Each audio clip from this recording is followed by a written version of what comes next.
a base de plano que nós traz, nós constatar para sobre nos tem Corsol, Ruba, Saint Martin, Saint Eustácias e outros na Caribe, mas há pouco tem data. Tem tabu, que a família não está a registrar, a nossa visão família de Nanco, que está viva que é maleza. Esse aí está dizendo que nós temos que na registrar, nós temos que na chegar na data para nós poder dirigir.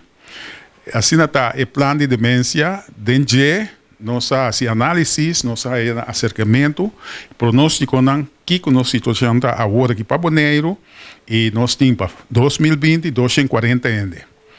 E nós temos para 2030, está chega 1.200.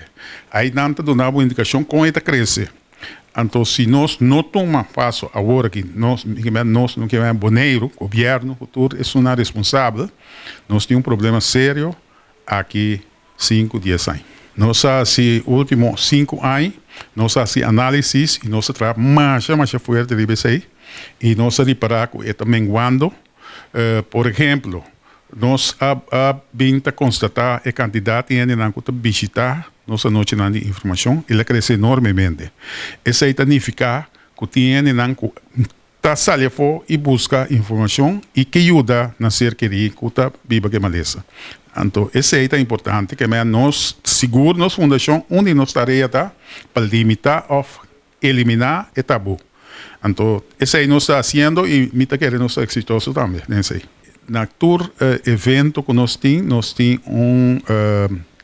maneira carro, com um busão, da minha medicina, nós temos um busão que vou fazer donação.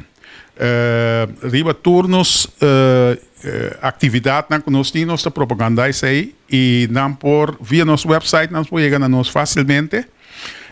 Entrante, outra semana também nós podemos busão no centro de saúde. Bom Vida, que é tudo a razão, se você vai donar, e a maioria de nossos comerciantes aqui está nos direção para sobre nós chegar acercar no passado e nossa compra chega a nós. Mas qualquer cidadão que quer fazer donação, livremente para sobre. Sem fundo, nossa fundação não está a subsídio do governo. Nós dependemos de donação e contribuição de nossa cidadania e empresa aqui.